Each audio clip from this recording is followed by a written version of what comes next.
उस तरफ देखो तुम लोग। संजय के हाथ में ज्यादा दूर भागे नहीं होंगे, उस तरफ देखो तुम लोग। संजय के हाथ में गोली लगी थी। वो और अभिनव रात के अंधेरे में एक पतली सी गली में छुपे हुए थे। अच्छा बेटा, जल्दी बाहर आ जाओ। अभिनव, मेरी बात सुन बेटा, तुम यहाँ से भाग जाओ वरना ये लोग तुझे भी मार डालेंगे। बाहर सड़क पर उनकी गाड़ी खड़ी थी और उसी गाड़ी के पास खड़ा था राणा। अभिनव, बाहर आओ बेटा, समझ के जिसने संजय को गोली मारी थी। नहीं पापा, मैं आपको छोड़ के नहीं जाऊंगा। जिद मत कर अभिनव। बेटा देख, मैं तो अपनी जिंदगी जी चुका हूँ, अब जो भी करना है तुम्हें करना है, सब कुछ तुम्हें संभालना है। और मेरी बात सुन, एक बार यहाँ से जाए उसके बाद दोबारा मुड़ के मत देखना, ठीक है? संजय ने कहा और अपनी उंगली में से एक सोने की अंगूठी निकालकर अभिनव को थमा दी। उस पर टी लिखा हुआ था। और एक बात हमेशा याद रखना, अपनी आखिरी सांस तक लड़ना है, समझ गया ना टाइगर? संजय ने अभिनव के माथे को चूमा। Run tiger, run tiger run! और अपनी बंदूक लेकर उन लोगों का सामना करने के लिए गली से बाहर निकल गए। संजय जैसे ही अपनी गाड़ी के पास पहुंचे तो राणा ने संजय पर बंदूक तान दी। टाइगर, इस कमीने का चेहरा मत भूलना।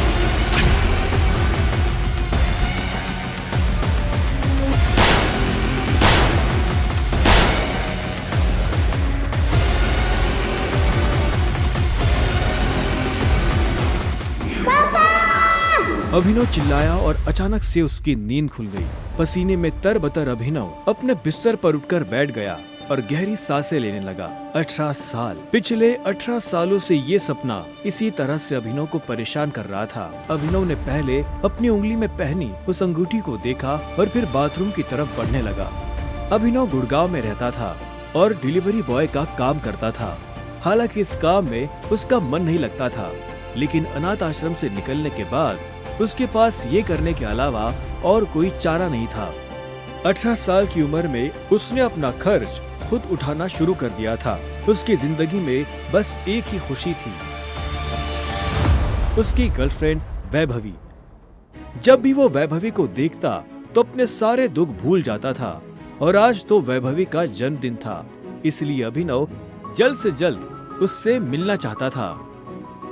अंकल, ये केक कितने का है? 600 का है। और ये पेस्ट्री? वो 60 का है। एक दे दीजिए। असल में अभिनव और वैभवी ने ये तय किया था कि वो पैसे जोड़कर अपने लिए किराए का एक बड़ा घर लेंगे, इसलिए वो पैसे वेस्ट नहीं करना चाहते थे। Thank you. Thank you. कुछ देर के बाद जब वो वैभवी के घर के बाहर पहुंचा तो उसने देखा वहाँ काफी रंगीन लाइट्स जल रही थी और वहाँ से तेज म्यूजिक की आवाज आ रही थी।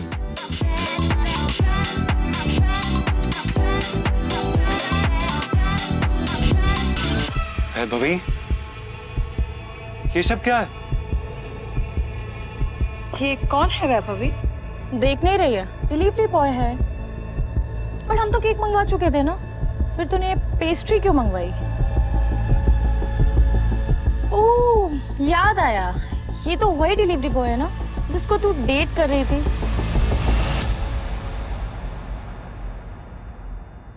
ओह कम ऑन यार वैभवी, तेरा स्टैंडर्ड इतना गिर जाएगा मुझे नहीं पता था। Babe, happy birthday babe. Abhinav Deven को अच्छी तरह से जानता था। वो एक बड़े बाप का लड़का था और हर वक्त वैभवी के आसपास मंडराता रहता था। देवेन को यहाँ देखते ही अभिनव का दिमाग खराब हो गया। उसके हाथ में एक बड़ा सा गिफ्ट था। उसके आगे अभिनव के हाथ में लटकी पेस्ट्री की थैली कुछ भी नहीं लग रही थी। मेरी वैभवी को छूने की तेरी हिम्मत कैसे? Stop it. दोस्तों, तुम लोगों को मेरे ऊपर डाउट था ना, मेरे स्टैंडर्ड्स पर डाउट था। अब बताती हूँ मेरे स्टैंडर्ड्स क्या हैं। मैं तुमसे ब्रेकअप कर रही हूँ। और नहीं तो क्या, बेचारी कब तक तुझ जैसे गरीब के साथ ऐसी आधी पेस्ट्री खाती रहेगी। सारे तेरी हिम्मत कैसे? तो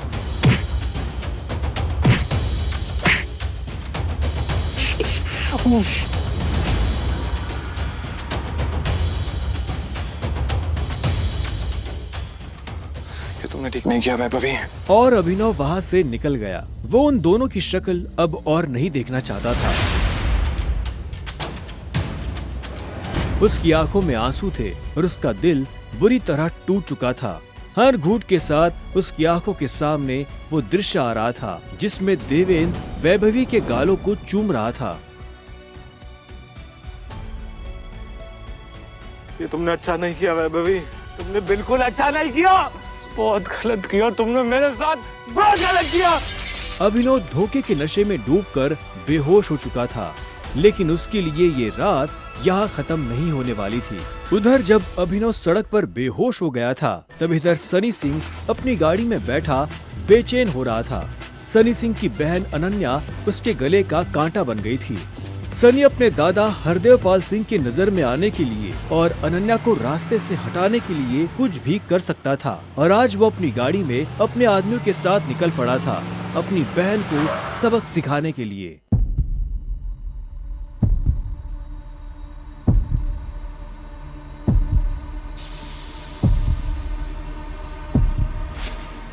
जल्दी करो, गाड़ी में डालो इसे। सुबह होने से पहले अगर हमने इसको अनन्या के कमरे में नहीं डाला तो ऐसा मौका दोबारा नहीं मिलेगा। Quick quick.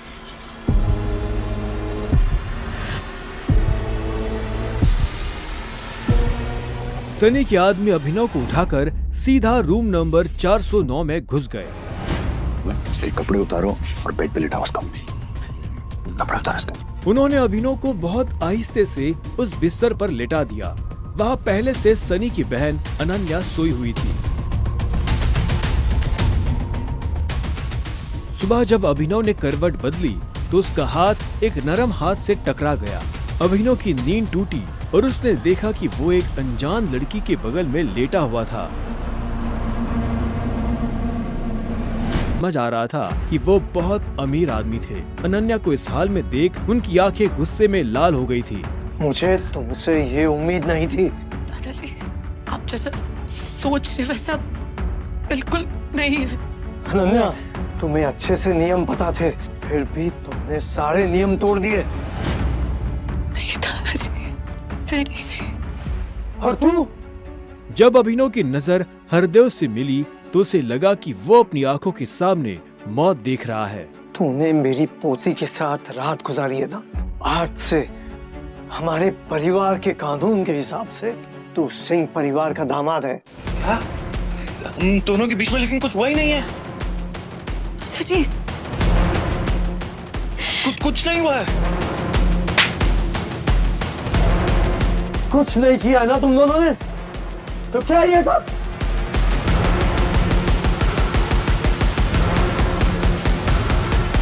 इससे पहले कि अभिनव कुछ समझे, हरदेव के आदमियों ने उसे मारना शुरू कर दिया था। अभिनव हरदेव की उम्र का लिहाज कर रहा था, इसलिए उसने अपने आप को रोक लिया था। अनन्या, इसे हॉस्पिटल भेज देना ताकि शाम को अकरम की पार्टी में आने के लिए ठीक ठाक से तैयार हो जाए। और याद रखना, मुझे शाम को अकरम की पार्टी में ये तुम्हारे साथ जरूर नजर आना चाहिए।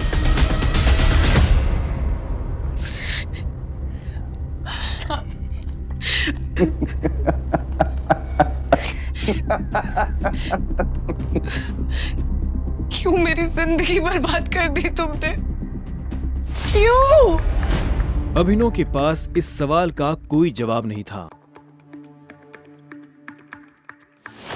वहां जाकर अभिनव शाम को होने वाली पार्टी के लिए तैयार होने लगा। उससे हरदेव और उसके आदमियों का डर नहीं था। वो जानता था कि अनन्या पहले से काफी मुश्किल में थी और वो अपनी वजह से उसकी मुश्किलें और नहीं बढ़ाना चाहता था। अभिनव के पास ले देकर सिर्फ एक ब्लेजर था, वो भी उसके पापा का। वो जगह जगह से फटा और उधड़ा हुआ था, लेकिन जब अभिनव ने उसे पहना तो उसकी खूबसूरती ने ब्लेजर की सारी कमियां ढक दी। अभिनव का अंदाजा सही था। अनन्या का घर काफी बड़ा था। वो एक अमीर परिवार की लड़की थी। जितना अभिनव महीने का कमाता था उतने की अनन्या ने सैंडल्स पहनी हुई थी।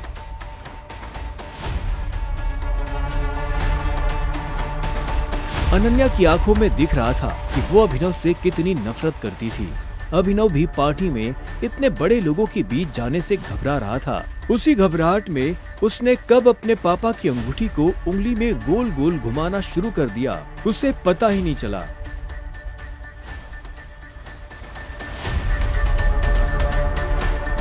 इस अंगूठी को उतार दो प्लीज, बहुत गंदी लगी। सॉरी पर ये अंगूठी मेरा सब कुछ है।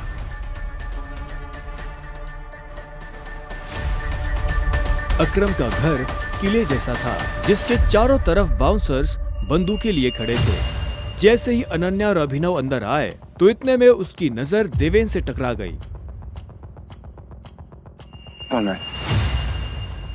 तुम यहाँ क्या कर रहा है साले? Kiss my husband.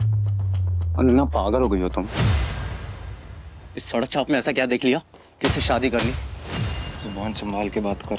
नहीं तो क्या क्या कर लेगा तू? बोलना क्या कर लेगा?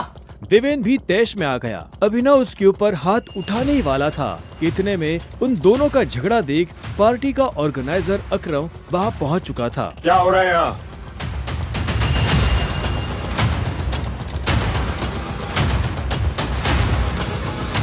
अकरम सर देखिए इस आदमी को, ये क्रिमिनल है, जबरदस्ती आपकी पार्टी में घुसा है।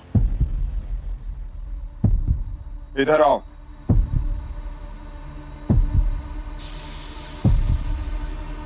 कौन हो तुम और यहाँ कैसे आए? एक्चुअली ये मेरे पति है। अकरम को अनन्या की बात पर विश्वास नहीं हुआ। तुम इस पार्टी में इनवाइटेड नहीं हो। इससे पहले कि मैं पुलिस को बुलाऊं, चले जाओ यहाँ से।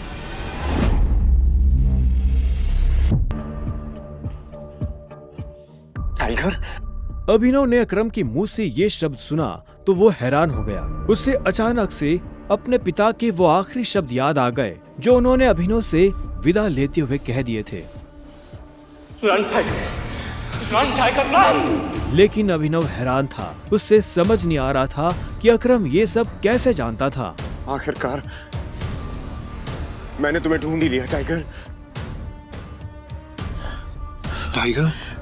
हाँ, पिछले 18 सालों से मैं तुम्हें ढूंढने की कोशिश कर रहा हूं।